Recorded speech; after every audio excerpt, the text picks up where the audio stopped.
Hello बच्चों, मैं स्मिता बिजलवान स्वागत करती हूँ आपका आईसीटी वर्चुअल क्लासरूम में। आशा करती हूँ आप सभी स्वस्थ होंगे और अच्छे से अपनी पढ़ाई कर रहे होंगे। बच्चों, आज हम पढ़ने जा रहे हैं क्लास 9 की साइंस। और क्लास 9 साइंस में हमारा चैप्टर चल रहा था मैटर इन आवर सराउंडिंग, यानी कि हमारे आसपास के पदार्थ। तो आज हम आगे इसी को ही कंटिन्यू करेंगे। चलिए, तो एक बार रिवाइज कर लेते हैं कि अपने प्रीवियस लेक्चर्स में हमने इस चैप्टर के बारे में क्या क्या पढ़ा है। तो बच्चों, हमने सबसे पहले पढ़ा है मैटर के बारे में। मैटर यानी कि पदार्थ क्या होता है। ठीक है, पदार्थ को हम डिफाइन कैसे करते हैं, मैटर को हम डिफाइन कैसे करेंगे कि anything which occupies space and have मास, यानी कि जिसके पास द्रव्यमान होता है और जो जगह घेरता है उसे क्या कहा जाता है, पदार्थ कहा जाता है। जैसे कि अगर हम एग्जाम्पल की बात करें तो एयर है, ठीक है, वाटर है। इसके अलावा आप अपने आसपास जितनी भी चीजें देख पा रहे हो, आप और आप खुद भी क्या हो, एक मैटर ही तो हो, एक पदार्थ हो। ठीक है, फिर हमने बात की बच्चों की जो मैटर है हमारे सराउंडिंग्स में है। ये आपने देखा होगा, कुछ जो है अलग अलग अवस्थाओं में है ना, कुछ सॉलिड्स हैं, कुछ लिक्विड्स हैं, कुछ गैसियस हैं। जैसे कि बात करें हम एयर की, तो एयर भी क्या है, मैटर है, लेकिन कैसी अवस्था में है, कैसी फॉर्म में है, गैसियस फॉर्म में है, यानी कि गैसीय अवस्था में है।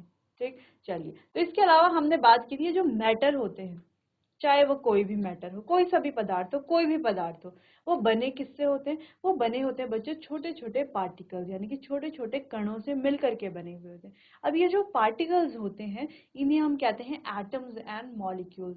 हालांकि इस चैप्टर में हम एटम्स एंड मॉलिक्यूल्स के बारे में नहीं पढ़ेंगे, लेकिन हम सिर्फ इतना जानेंगे कि जो छोटे छोटे पार्टिकल्स हैं जिनसे मिल करके ये मैटर बना हुआ है, इन पार्टिकल्स को एटम कहा जाता है। ठीक है, चलिए बात करते हैं जो पार्टिकल्स है बच्चों, इनकी अलग अलग प्रॉपर्टीज होती है। तो इन पार्टिकल्स की अलग अलग प्रॉपर्टीज के बारे में हमने पढ़ा, और इन्हीं प्रॉपर्टीज के आधार पर हम डिसाइड करते हैं कि जो हमारा मैटर है वो ठोस है, द्रव है या गैसीय अवस्था का है। जैसे हमने कहा कि अगर पार्टिकल्स के बीच में स्पेस बहुत ज्यादा है, इंटरमॉलिक्यूलर स्पेस, यानी कि जो उनके अंतर कणिक स्थान अगर हम कहें, तो जो इंटरमॉलिक्यूलर स्पेस है अगर पार्टिकल्स के बीच में बहुत ज्यादा है, तो इसका मतलब क्या है कि ये जो मैटर है बच्चों कैसा है, गैसीय अवस्था का है। अगर हम कहें कि इनके बीच में, अगर ये जो पार्टिकल्स हैं, पार्टिकल्स के बीच में फोर्स ऑफ अट्रैक्शन बहुत ज्यादा है, तो हमें समझ में आ जाएगा कि ये जो मैटर है ये कौन सा मैटर है बच्चों, ये कौन सी अवस्था का है, ये है हमारा ठोस अवस्था का, क्योंकि उनके बीच का ही जो फोर्स ऑफ अट्रैक्शन है, यानी कि आकर्षण बल है, वो बहुत ज्यादा होता है। तो ऐसे ही हमने बहुत सारी अलग अलग प्रॉपर्टीज के बारे में पढ़ा, किसकी, मैटर की नहीं, मैटर के जो पार्टिकल्स हैं, मैटर के जो कण हैं, उनकी प्रॉपर्टीज के बारे में हमने यहाँ पर बात की थी। फिर हमने डिस्कस किया था बच्चों कि मैटर जो है उसकी 5 स्टेट होती हैं, यानी कि 5 अवस्थाएं होती हैं।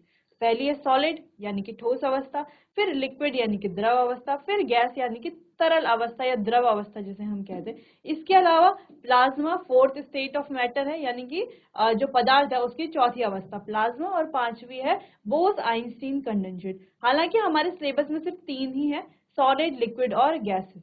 बाकी के 2 भी हम थोड़ा बहुत डिस्कस कर लेंगे चैप्टर के लास्ट में। फिर हमने बच्चों सॉलिड, लिक्विड और गैसेस की प्रॉपर्टीज के बारे में डिस्कस किया, इनके सभी एग्जांपल्स को हमने अच्छे से पढ़ा और सारी प्रॉपर्टीज को हमने बहुत डीपली डिस्कस किया था।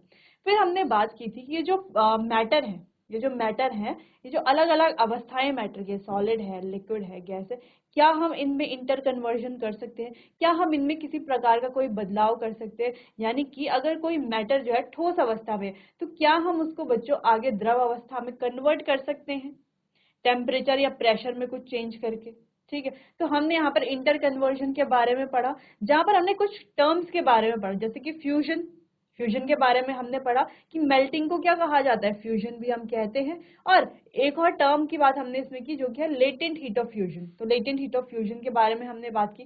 साथ ही हमने बात की बच्चों फ्रीजिंग पॉइंट और फ्रीजिंग के बारे में, मेल्टिंग पॉइंट और मेल्टिंग के बारे में, बॉइलिंग पॉइंट और बॉइलिंग के बारे में। साथ ही बात की थी इवेपोरेशन क्या है, कंडेंसेशन क्या है, और सब्लिमेशन क्या है, डिपोजिशन क्या है। तो इन सभी पॉइंट्स के बारे में हमने बहुत अच्छे से बात की थी, इनके सारे प्रॉपर्टीज के बारे में बात की थी, साथ ही इनके बहुत इंपॉर्टेंट एग्जांपल्स भी हमने देखे थे। फिर हमने बात की थी बच्चों की जो टेम्परेचर है, टेम्परेचर है, तो ये जो टेम्परेचर है इसकी यूनिट हमने क्या कहा था कि इसको हम केल्विन में टेम्परेचर होता है, केल्विन से हम सेल्सियस में चेंज कर सकते हैं, सेल्सियस से केल्विन में कर सकते हैं, वहीं केल्विन सेल्सियस से हम फ़ारेनहाइट में भी टेम्परेचर चेंज कर सकते हैं। तो ये टेम्परेचर चेंज कैसे किया जाता है इसके बारे में भी हमने बहुत अच्छे से डिस्कस कर लिया था, और कुछ और पॉइंट्स भी हमने डिस्कस किए थे। बाकी बच्चों आगे चैप्टर को कंटिन्यू करने से पहले एक बार आप देख लीजिए, रिवाइज कर लीजिए, फिर चैप्टर को आगे कंटिन्यू करते हैं। अच्छा, टेम्परेचर और प्रेशर में चेंज कैसे किया जाता है, चेंज करने से होता क्या है, कैसे जो है सॉलिड लिक्विड में चेंज हो रहा है हम समझ रहे हैं, टेम्परेचर को बढ़ा रहे हैं तब जो है बर्फ पिघल करके पानी बन रही है ये भी समझ रहे हैं। लेकिन टेम्परेचर को बढ़ाने से ऐसा क्या हो रहा है कि बर्फ पिघल करके पानी बन जा रही है, ऐसा क्या हो रहा है? तो यही हमने पढ़ा कि जो बर्फ के जो मॉलिक्यूल्स हैं उनके बीच में फोर्स ऑफ अट्रैक्शन ज्यादा है। हीट करने पर मॉलिक्यूल्स क्या करते हैं, जो अंदर के जो पार्टिकल्स हैं वो क्या करते हैं, वाइब्रेट करते हैं और धीरे धीरे एक दूसरे से दूर होने लगते हैं, यानी कि उनका फोर्स ऑफ अट्रैक्शन कम होने लगता है, काइनेटिक एनर्जी बढ़ने लगती है, वाइब्रेशन बढ़ने लगता है। ठीक, तो इसके बारे में हमने डिटेल में डिस्कस कर लिया था। चलिए, तो अब हम बात कर रहे थे बच्चों इवेपोरेशन के बारे में कि इवेपोरेशन क्या होता है। तो थोड़ा सा हमने इसका एक जनरल आइडिया ले लिया था। हमने कहा इवेपोरेशन की प्रोसेस होती कैसे है, जैसे अगर हम किसी कंटेनर में पानी लेते हैं, ठीक है, और उसके नीचे से हम क्या करते हैं, बर्नर जला दिया, या हमने एक सिंपल सा एग्जांपल लेते हैं, हमने एक पतीली में पानी लिया और उसको गैस के ऊपर रख दिया, गैस ऑन किया, अब पानी बॉईल हो रहा है और इवेपोरेट भी हो रहा है ना, वाष्प बन रही है।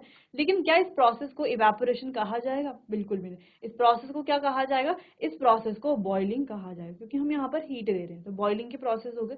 लेकिन बच्चों अगर हम एक पतीली में पानी ले लें और उसे एक कमरे में रख दें या छत में रख दें, है ना, धूप में रख दें, कहीं पर भी रख दें बाहर, लेकिन हम उसको कोई हीट नहीं देंगे, ठीक है, तो हमने धूप में रख दिया एक बर्तन में या किसी भी कंटेनर में पानी लेकर के। अब हम क्या देखेंगे, धीरे धीरे पहले पानी का लेवल क्या था, इतना था, फिर पानी का लेवल अपने आप ही हम थोड़ा देर बाद देखेंगे तो इतना हो जाएगा, कुछ और घंटों बाद देखेंगे तो पानी का लेवल इतना हो जाएगा, फिर एक दिन बाद देखेंगे तो पानी और कम हो जाएगा, फिर ऐसे ही हम कुछ टाइम बाद देखेंगे तो एक टाइम ऐसा आएगा जब सारा पानी खत्म हो जाएगा, है ना।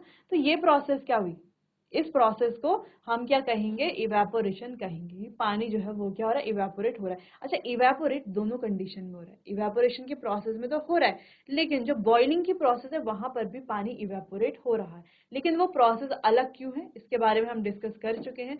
क्योंकि बच्चों वहां पर एक एक्सटर्नल हीट देकर के उस पानी को बॉइल किया जा रहा है, पहली बात। दूसरा, हम उस बॉइलिंग को जो फिनोमिना है, वो जो बॉइलिंग का फिनोमिना है बच्चों, वो कोई सरफेस फिनोमिना नहीं है। ऐसा नहीं है कि पहले सरफेस के मॉलिक्यूल्स इवेपोरेट होंगे, नीचे से बॉईल हो रहे हैं, आप देखते हैं नीचे से बबल्स उठना शुरू होते हैं, धीरे धीरे पानी इवेपोरेट होता है। लेकिन जो ये इवेपोरेशन की प्रोसेस है ये थोड़ा सा डिफरेंट क्यों है, क्योंकि ये है एक सरफेस फिनोमिना। सरफेस फिनोमिना यानी कि यहाँ पर सबसे पहले इवेपोरेट होंगे सरफेस पर जो मॉलिक्यूल्स होंगे, ठीक, सरफेस पर जो मॉलिक्यूल्स होंगे या सरफेस पर जो पार्टिकल्स होंगे वाटर के, वो पहले इवेपोरेट होंगे, फिर नीचे वाले पार्टिकल्स जो अब वो सरफेस पर आ जाएंगे, फिर वो इवेपोरेट होंगे, फिर नीचे वाले पार्टिकल सरफेस पर आएंगे, फिर वो इवेपोरेट होकर के क्या हो जाएंगे, इवेपोरेट हो जाएंगे सिंपली।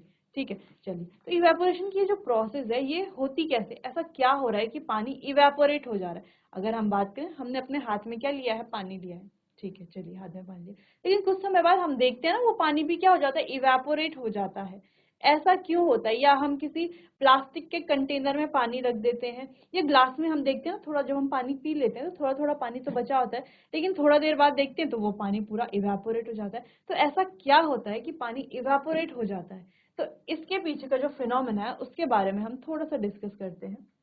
देखिए, तो सबसे पहले जो वाटर के जो मॉलिक्यूल्स है जो सरफेस पर है, यानी कि सबसे ऊपरी सतह पर जो है, मान लेते हैं ये हमारे सरफेस के मॉलिक्यूल्स हैं। अब ये इवेपोरेट तो नहीं होंगे। अब देखो जो नीचे वाले मॉलिक्यूल्स हैं उनके साथ ये जुड़े हुए हैं। कैसे जुड़े हुए? फोर्स ऑफ अट्रैक्शन से जुड़े हुए नीचे वाले मॉलिक्यूल्स के साथ। ठीक है, सिंपल सी बात है, नीचे वाले मॉलिक्यूल्स के साथ ये फोर्स ऑफ अट्रैक्शन से जुड़े हुए हैं। तो इवेपोरेट कैसे हो जा रहे हैं? क्योंकि अगर ये बाहर जाने की कोशिश करेंगे तो नीचे वाले जो मॉलिक्यूल्स हैं इनको वापस खींचेंगे, क्योंकि इनके बीच में क्या है, फोर्स ऑफ अट्रैक्शन है ना, एक दूसरे के प्रति आकर्षण का बल है। ठीक है, चलिए, तो क्या होता है कि ये क्या करते हैं, सराउंडिंग से, आसपास से जो ऊपर के मॉलिक्यूल्स है वो क्या करते हैं, हीट को अब्सॉर्ब करते हैं। ठीक है, हीट को क्या करते हैं, अब्सॉर्ब करते हैं। अब जैसे ये हीट को एब्जॉर्ब करते हैं तो क्या होता है, हीट को एब्जॉर्ब करने से ये जो मॉलिक्यूल्स है इनकी काइनेटिक एनर्जी बढ़ने लगती है। पहला पॉइंट क्या होता है, हीट एब्जॉर्ब करने से इनकी काइनेटिक एनर्जी बढ़ती है। अब काइनेटिक एनर्जी के बढ़ने से क्या होता है, काइनेटिक एनर्जी के बढ़ने से बच्चों जो इनके बीच का जो फोर्स ऑफ अट्रैक्शन है ना, इनके और ये जो नीचे वाले मॉलिक्यूल्स है, जो व्हाइट वाले दिख रहे हैं, तो ये जो येलो वाले मॉलिक्यूल्स हैं जो सरफेस के मॉलिक्यूल्स हैं, तो ये जो नीचे वाले व्हाइट वाले मॉलिक्यूल्स हैं इनके साथ जो इनका फोर्स ऑफ अट्रैक्शन था वो क्या होने लगता है, कम होने लगता है। क्या होने लगता है, कम होने लगता है। एक टाइम पर ऐसा आ जाता है कि जब ये इतनी हीट एब्जॉर्ब कर लेते हैं कि ये नीचे वाले मॉलिक्यूल से अपना पूरा जो फोर्स ऑफ अट्रैक्शन है वो तोड़ करके क्या हो जाते हैं, इवेपोरेट हो जाते हैं। तो इस प्रकार से ये फिनोमेना वर्क करता है। वर्क कैसे करता है, सिर्फ जो सरफेस के मॉलिक्यूल्स होंगे वही पहले हीट एब्जॉर्ब करेंगे, जो बॉटम के मॉलिक्यूल है वो नहीं करेंगे। ठीक है, अब क्या होगा, अब जब एक बार ये वाले मॉलिक्यूल्स इवेपोरेट हो जाएंगे, फिर ये जो नीचे वाले मॉलिक्यूल्स है, तो व्हाइट वाले मॉलिक्यूल्स है, ये क्या हो जाएंगे, अब सरफेस पर आ जाएंगे, है ना। अब तो सबसे ऊपर पर यही रहेंगे, सबसे ऊपरी सतह पर तो यही है। ठीक है, तो अब ये मॉलिक्यूल्स क्या करेंगे, हीट अब्सॉर्ब करेंगे और इनकी काइनेटिक एनर्जी बढ़ेगी। ये नीचे वाले मॉलिक्यूल से फोर्स ऑफ अट्रैक्शन को तोड़ करके, फोर्स ऑफ अट्रैक्शन कम हो जाएगा इनके बीच, ये भी हम कह सकते हैं, तोड़ करके ये क्या हो जाएंगे, आगे इवेपोरेट हो जाएंगे। ठीक है, चलिए, तो इतनी बात समझ में आ गई कि इवेपोरेशन क्या है, कैसे होता है, और सबसे इंपॉर्टेंट कि ये क्या है बच्चों, एक सरफेस फिनोमेना है। सरफेस फिनोमेना हम क्यों कह रहे हैं, ये बात आपको अब अच्छे से क्लियर होगी, क्योंकि यहाँ पर पहले वो मॉलिक्यूल्स इवेपोरेट होते हैं जो सरफेस पर होते हैं। ठीक है, सिंपल। देखो सिंपल सा लिखा हुआ है, particles at the surface with higher kinetic energy, यानी कि सरफेस पर जो पार्टिकल्स है उनकी क्या है, काइनेटिक एनर्जी हायर है, is able to break away from the forces of attraction of the other particles. तो अदर पार्टिकल्स जो है उनके साथ ब्रेक कर लेते हैं। क्या कर लेते हैं, ब्रेक, यानी कि तोड़ देते हैं, क्या, फोर्स ऑफ अट्रैक्शन को तोड़ देते हैं, and gets converted into vapour, और वेपर में कन्वर्ट हो जाते हैं। इस फिनोमेना को इवेपोरेशन कहा जाता है। खैर, जो भी हमने बात की, जो भी हमने इस सिंपल एक डायग्राम से हमने समझा है, वही ये पूरे पॉइंट्स लिखे हुए हैं। तो आपको सिंपली क्या करना है, ये पॉइंट्स नोट कर लेने हैं। ठीक है, अच्छा, एक और बात हमने डिस्कस की थी कि हम कह रहे हैं कि ये क्या है, एक सरफेस फिनोमेना है ना। सरफेस, तो आपने देखा होगा कि छतों पर आपके जो मदर्स हैं या आप लोग कभी कपड़े सुखाने डालते हो, तो क्या कपड़े को कभी इस तरीके से सुखाने डाला जाता है, बिल्कुल भी नहीं। ऐसा डालेंगे तो इसको सूखने में तो बहुत टाइम लग जाएगा, हो सकता है पूरा दिन भी लग जाए तो सूखे ना, अगले दिन दोबारा सुखाने डालना पड़े, है ना। नहीं सूखेगा, सूखेगा क्यों नहीं, देखो ये कपड़ा कैसा है, गीला है। ठीक है, यानी कि इस पर क्या है, वाटर के पार्टिकल्स हैं या वाटर के मॉलिक्यूल्स हम कहें। ठीक है, पार्टिकल्स, सिंपली पार्टिकल्स कहते हैं क्योंकि हम पार्टिकल्स के बारे में पढ़ रहे हैं। तो ये जो पार्टिकल्स इस पे वाटर के हैं वो इवेपोरेट किससे होंगे, जब वो हीट अब्सॉर्ब करेंगे। हीट एब्जॉर्ब करेंगे, उसके बाद क्या होगा, उनकी काइनेटिक एनर्जी बढ़ेगी, फिर वो इवेपोरेट होंगे। सिंपल सी बात है। लेकिन अगर हम इस प्रकार से कपड़े को डालते हैं तो क्या ज्यादा पार्टिकल जो है वो हीट अब्सॉर्ब कर पाएंगे। अगर देखो, अगर हम बात करते हैं, हमारे पास एक ये वाला कंटेनर है,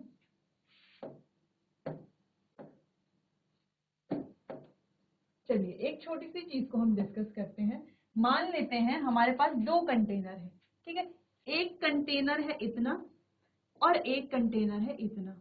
ठीक है, इस कंटेनर पर भी 100 ml वाटर है और इस कंटेनर पर भी 100 ml वाटर है।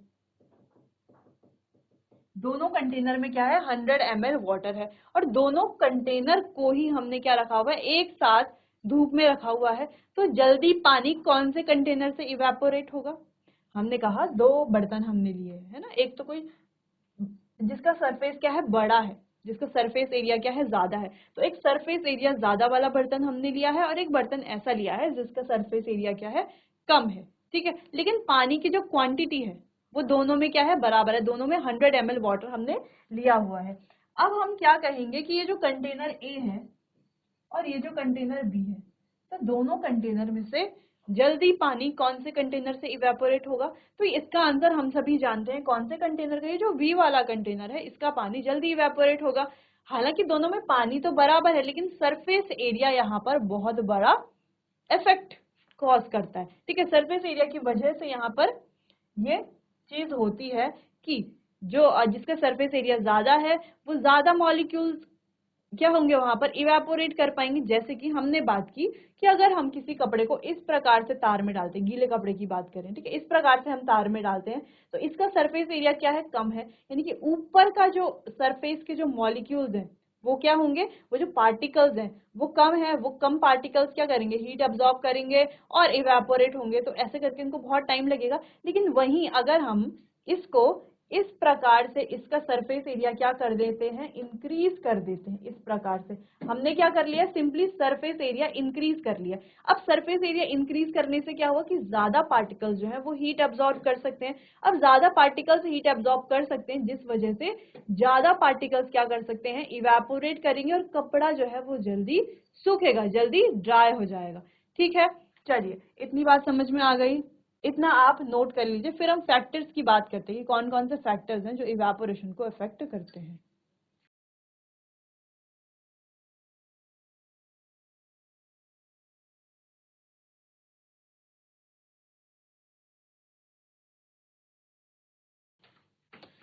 चलिए आगे बढ़ते हैं, फैक्टर्स के बारे में बात करते हैं। अगला है फैक्टर्स अफेक्टिंग इवेपोरेशन, यानी कि इवेपोरेशन को कौन कौन से फैक्टर जो है वो अफेक्ट करते हैं। एक एक करके सारे फैक्टर्स को डिस्कस कर लेते हैं और ये इंपॉर्टेंट पॉइंट है इस चैप्टर का। ठीक, चलिए बात करते हैं सरफेस एरिया, जो कि हमने अभी बात की सरफेस एरिया। तो सरफेस एरिया अफेक्ट तो करता है इवेपोरेशन को, करता है कि नहीं करता है अफेक्ट, बिल्कुल करता है। ठीक है, बिल्कुल कैसे करता है इफेक्ट, यानी कि अगर सरफेस एरिया ज्यादा है तो इवेपोरेशन का रेट क्या हो जाएगा, बढ़ जाएगा। लेकिन अगर सरफेस एरिया कम है तो इवेपोरेशन का रेट कम हो जाएगा। यानी कि ये जो सरफेस एरिया है ये डिपेंड करता है किस पर, इवेपोरेशन पर। या हम कहें इवेपोरेशन डिपेंड करता है सरफेस एरिया पर, सरफेस एरिया इवेपोरेशन पर नहीं, इवेपोरेशन डिपेंड करता है सरफेस एरिया पर। ठीक है, तो there is a rate of evaporation increases on increasing the surface area. यानी कि ऐसे ही लिख लेते हैं शॉर्ट में, सरफेस एरिया जैसे ही इंक्रीज होता है, rate of evaporation, rate of evaporation, rate क्यों लिख रहे हैं, इवेपोरेशन स्पीड की बात कर रहे हैं ना, स्पीड ऑफ इवेपोरेशन या इवेपोरेशन की गति जो है वो बढ़ जाती है, जल्दी जल्दी इवेपोरेशन होता है, यानी कि ज्यादा इवेपोरेशन होता है एक टाइम पर। ठीक है, तो रेट ऑफ इवेपोरेशन जो है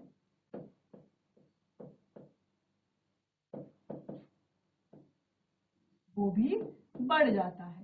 ठीक है, जैसे हमने इसको कपड़ों से समझाया कि हम क्या करते हैं, छत पर जब कपड़े डालते हैं तो उसको पूरा फैला करके डालते हैं फैला, इकट्ठे करके नहीं डालते, फैला करके क्यों डालते हैं, क्योंकि वो जो मैटर है या जो भी कपड़ा है उसका जब सरफेस एरिया बढ़ जाएगा तो इवेपोरेशन का रेट भी बढ़ेगा, कपड़े जल्दी सूख जाएंगे। ठीक है, चलिए नेक्स्ट बात करते हैं टेम्परेचर। अगला फैक्टर है बच्चों हमारा है टेम्परेचर।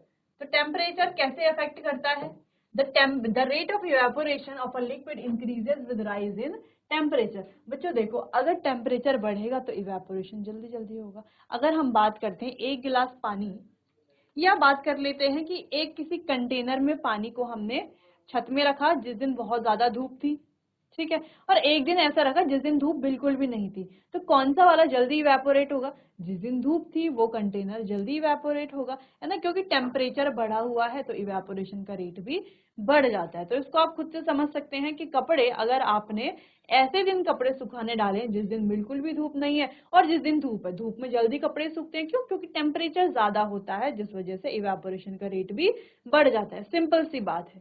ठीक है, तो यहाँ पर देखो, rate of evaporation increases with rising temperature. तो टेम्परेचर के बढ़ने पर, इंपॉर्टेंट पार्ट है, टेम्परेचर अगर बढ़ता है तो इवेपोरेशन भी बढ़ जाता है। ठीक है, इवेपोरेशन लिख लेते हैं इसको,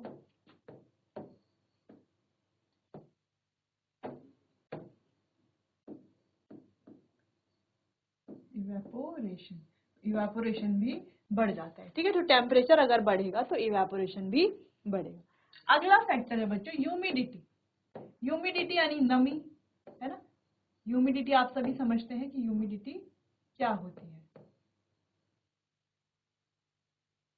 मॉइस्चर जिस दिन होता है या नमी जिस दिन होती है। चलिए, it is amount of water vapour present in the air. जब क्या होता है, अमाउंट ऑफ वाटर वेपर, यानी कि कितना जो है जलवाष्प वायु में, अगर जलवाष्प ज्यादा है तो हम कहेंगे ह्यूमिड एयर है। ठीक है, जल वाष्प कम है तो हम कहेंगे ह्यूमिड एयर नहीं है। जैसे आपने गौर किया होगा जब बारिश का समय होता है, ठीक है, तो हवा में जो है नमी ज्यादा होती है, यानी कि ह्यूमिडिटी ज्यादा होती है, जिस वजह से कपड़े जो है आपने देखा होगा उस समय ज्यादा जल्दी नहीं सूखते। लेकिन जब नमी कम होती है उस टाइम पर कपड़े जल्दी सूखते हैं, यानी कि अगर ह्यूमिडिटी ज्यादा है तो इवेपोरेशन का रेट क्या हो जाता है, कम हो जाता है। चलिए, the air around us cannot hold more than a definite amount of water vapor at a given temperature. If the amount of water in air is already high, the rate of evaporation decreases. यानी कि बच्चों अगर humidity ज्यादा है, humidity अगर increase होगी तो जो इवेपोरेशन है वो क्या होगा, कम होगा।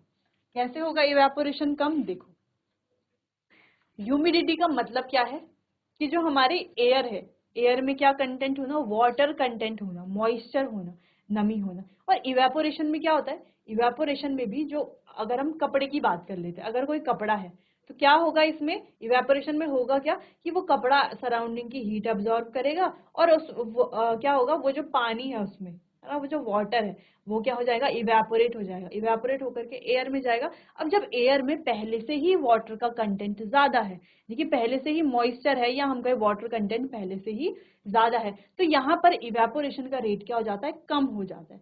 सिंपल सी बात है, जैसे बारिश का मौसम है तो पहले से ही बहुत ज्यादा ह्यूमिड हो जाता है एनवायरमेंट, ठीक है, तो ह्यूमिडिटी बढ़ने के कारण बारिश के समय में जो है कपड़े बहुत लेट में सूखते हैं, ये बात आपने नोटिस की होगी। तो ये इसी वजह से होता है। यानी कि अब तक हमने जो 3 फैक्टर्स पढ़े, 3 फैक्टर में इंपॉर्टेंट क्या था, देखो पहला फैक्टर जो हमने पढ़ा वो है बच्चों सरफेस एरिया। तो सरफेस एरिया के बढ़ने से इवेपोरेशन का रेट बढ़ता है और टेम्परेचर के बढ़ने से भी इवेपोरेशन का रेट बढ़ता है। लेकिन अगर हम ह्यूमिडिटी की बात करें तो ह्यूमिडिटी के बढ़ने से बच्चों इवेपोरेशन का रेट घट जाता है, कम होता है, डिक्रीज होता है। बात करते हैं विंड स्पीड की।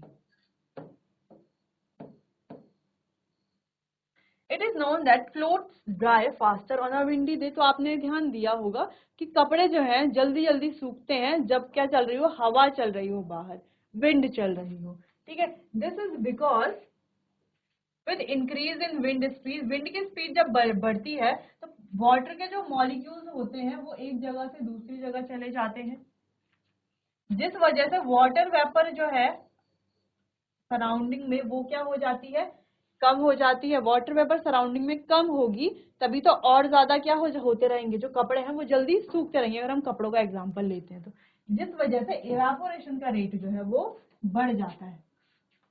तो हम सिंपली कह सकते हैं कि विंड स्पीड जब बढ़ती है तो इवेपोरेशन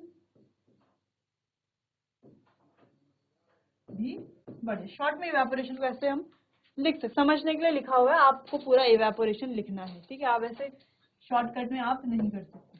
चलिए, तो सिंपल सी बात, जैसे कि हमने कहा कि सरफेस एरिया बढ़ेगा तो रेट ऑफ इवेपोरेशन भी बढ़ेगा, सिंपल।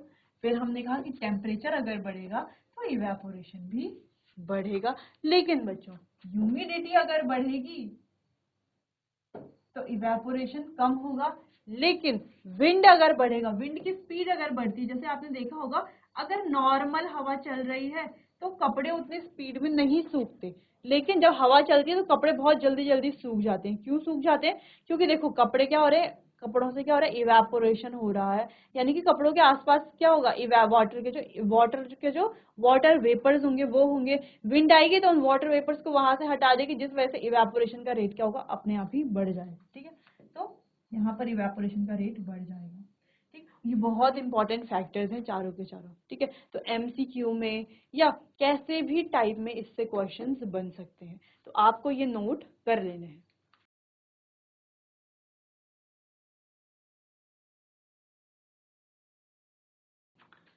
चलिए, तो इतनी बात क्लियर है कि क्या यहाँ पर हुआ। एक कंटेनर से इसका एग्जांपल समझते हैं। हमने लिया है एक कंटेनर, ठीक है, 2 कंटेनर लिए हैं, चलिए। अब दोनों कंटेनर में बराबर पानी भरा हुआ है, ठीक है। मान लेते हैं 50 ml इसमें है वाटर, तो 50 ml ही इसमें है। तो कौन सा पानी जल्दी इवेपोरेट होगा, ये ए वाला, या ये बी वाला, ये ए वाला जल्दी इवेपोरेट होगा क्योंकि इसका सरफेस एरिया बड़ा है। दूसरी चीज, अगर टेम्परेचर हम बढ़ा दें तो भी कौन सा वाला इवेपोरेट होगा जल्दी, ये वाला, और टेम्परेचर के बढ़ाने से इवेपोरेशन का रेट बढ़ेगा। बात करते हैं ह्यूमिडिटी अगर होगी तो इवेपोरेशन का रेट घट जाएगा। और बात करते हैं अगर विंड की स्पीड तेज होगी तो पानी जल्दी जल्दी इवेपोरेट होगा। ठीक, चलिए, तो ये तो बात थी फैक्टर्स की। अब बात करते हैं एक और फैक्टर है nature of the liquid. Liquid का नेचर कैसा है ये भी डिपेंड करता है। ठीक है, ये भी डिपेंड करता है इवेपोरेशन के रेट पर। चलिए आगे देखते हैं।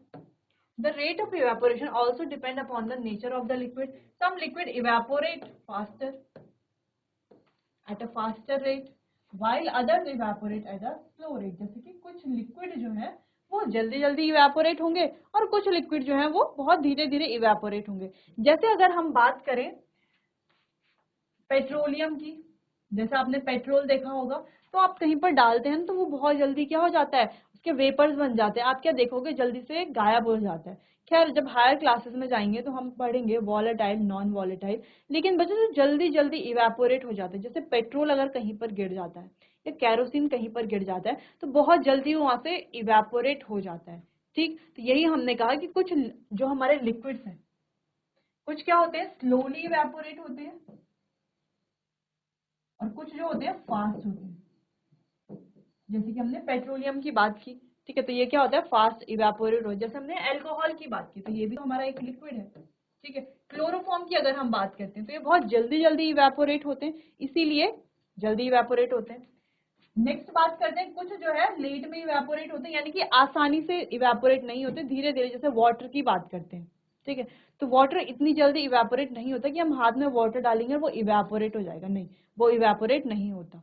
ठीक, तो liquids having smaller latent of heat vaporisation evaporate faster. तो ऐसे लिक्विड, ये पॉइंट आपको नोट करना है, liquids having smaller latent of heat of vaporisation, जिनके पास लेटेंट हीट ऑफ वेपोराइजेशन कम होता है वो जल्दी इवेपोरेट होते हैं। Liquids in which intermolecular forces are weak. अच्छा, जिन लिक्विड्स के बीच की जो इंटरमॉलिक्यूलर फोर्सेस हैं वो वीक होती हैं वो जल्दी इवेपोरेट होते हैं। जैसे अगर हम पेट्रोलियम की बात करें तो उनके जो इंटरमॉलिक्यूलर फोर्स है उनके बीच की वो क्या है, कम है, इस वजह से वो क्या होते हैं जल्दी इवेपोरेट होते हैं। पॉइंट आ चुका है कि the liquid which evaporate fast, तो जो जल्दी इवेपोरेट होते हैं उन्हें वॉलेटाइल लिक्विड कहा जाता है और जो जल्दी इवेपोरेट नहीं होते उन्हें नॉन वॉलेटाइल लिक्विड कहा जाता है। तो ये एक इंपॉर्टेंट पॉइंट है। बाकी इसी को डिस्कस करेंगे अपने आने वाले अगले सेशन में, तब तक के लिए आपको बहुत बहुत धन्यवाद।